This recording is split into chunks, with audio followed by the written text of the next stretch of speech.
Assalamualaikum warahmatullahi wabarakatuh. Salam sejahtera bagi kita semua.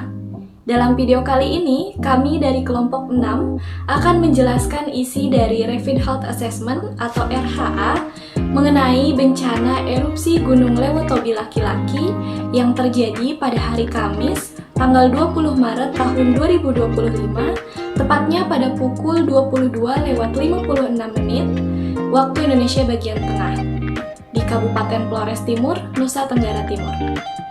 Video ini dibuat untuk memenuhi tugas mata kuliah manajemen bencana. Adapun jenis bencana yang tercatat adalah erupsi gunung berapi dengan letusan yang menghasilkan kolom abu setinggi 8.000 meter di atas puncak dan disertai dengan gemuruh kuat serta getaran lebih dari 11 menit. Kolom abu teramati berwarna kelabu hingga hitam dengan intensitas tebal condong ke arah barat daya dan barat. Warga diminta untuk menjauhi zona bahaya dalam radius 7 km dari kawah. Dan khusus di area barat daya dan timur laut, warga diminta menjauh hingga 8 km. Untuk yang selanjutnya, yakni lokasi dan populasi terdampak. Wilayah terdampak ini meliputi beberapa desa di Kecamatan Wulangintang dan Ilebura, yakni Lewotobi, Lewoawan, Nurabelen, Hewa, Riangrita, dan Klatanto. Untuk jumlah penduduk yang terancam diperkirakan mencapai 12.000 jiwa dengan kondisi topografi yang bergunung, berbukit, serta banyak aliran sungai yang meningkatkan risiko banjir lahar dingin. Untuk data korbannya sendiri, ada 1 orang korban meninggal dunia atas nama Hendrikus Sarenkuta, yakni laki-laki berusia 45 tahun dari desa Nurabelen.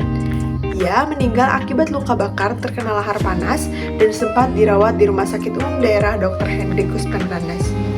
Tidak ditemukan korban hilang hingga laporan ini disusun. Untuk korban lukanya sendiri, tercatat ada 2 orang dirawat inap di Puskesmas Lewalaga karena luka bakar. Penyakit potensial kejadian luar biasa yang dipantau ini meliputi ispa, diare, penyakit kulit, dan juga anemia defisiensi besi. Untuk korban pengungsi, tercatat ada sebanyak 4.672 orang mengungsi yang terdiri dari 1.530 kepala keluarga tersebar di beberapa titik pengungsian. Populasi rentan meliputi bayi, balita, ibu hamil, ibu menyusui, penyandang disabilitas, dan juga lansia. Sejak terjadi erupsi pada Kamis malam, beberapa warga sempat mengungsi secara mandiri ke rumah kerabatnya masing-masing. Namun pada keesokan harinya mereka sudah kembali lagi untuk melihat rumah dan hewan ternak mereka. Mengenai fasilitas umum dan juga fasilitas kesehatan, belum ada laporan terkait fasilitas kesehatan yang rusak. Namun akibat letusan tersebut, akses jalan di beberapa titik di Desa Nurabelen, Kecamatan Ilebura, Kabupaten Flores Timur, Nusa Tenggara Timur terdampak banjir lahar dingin. Ketebalan lumpur dan juga pasir mencapai setinggi mata kaki orang dewasa. Bahkan sepeda motor pun dilaporkan sulit untuk melintas.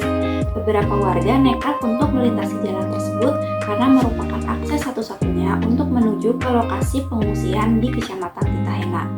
Jaringan listrik pun dilaporkan terputus dan ketersediaan air bersih tidak mencukupi. Terkait kondisi sanitasi dan juga lingkungan, sebagian besar tempat pengungsian berupa bangunan darurat dengan kapasitas yang tidak memadai, seperti ketersediaan air bersih, jamban, SPAL, dan juga penerangan dinyatakan tidak memadai, sehingga berpotensi menimbulkan gangguan pada kesehatan lingkungan. Baik, yang selanjutnya yaitu mengenai upaya penanggulangan. Nah, di upaya penanggulangan ini itu melibatkan berbagai subklaster. Di antaranya yang pertama itu ada subklaster pelayanan kesehatan, yang dimana upaya yang diberikan dari subklaster pelayanan kesehatan itu berupa akses terhadap posko kesehatan serta rujukan ke rumah sakit Larantuka. Lalu yang kedua itu ada upaya pengendalian penyakit, yang dimana upaya dari pengendalian penyakit itu dengan cara memberikan masker, lalu memberikan akses air bersih serta logistik lainnya yang didistribusikan secara cepat. Lalu ada upaya dari subklaster kesehatan jiwa, yaitu dengan cara memberikan healing terhadap anak-anak maupun warga dengan gangguan psikososial. Lalu ada upaya subklaster dari pelayanan gizi, yaitu dengan cara memberikan PMT kepada balita dan ibu hamil serta pemeriksaan kehamilan dan didistribusi hygiene kit yang dilakukan di tempat pengungsian. Lalu ada subklaster DVI, yang dimana pada bencana erupsi Gunung Lewotobi laki-laki ini belum diperlukan karena tidak ada korban yang belum teridentifikasi. Lalu yang terakhir itu ada upaya logistik kesehatan yang mendukung transportasi, alat komunikasi, serta pengadaan peralatan dan obat-obatan. Baik, selanjutnya ada bantuan yang diperlukan. Bantuan yang dibutuhkan meliputi obat-obatan dan alat kesehatan, hygiene kit, masker, air bersih, tenda darurat, serta dukungan tenaga kesehatan tambahan. Selain itu, dibutuhkan juga pelayanan trauma healing, sarana komunikasi dan transportasi, serta pemenuhan nutrisi bagi kelompok rentan. Baik, selanjutnya ada rekomendasi.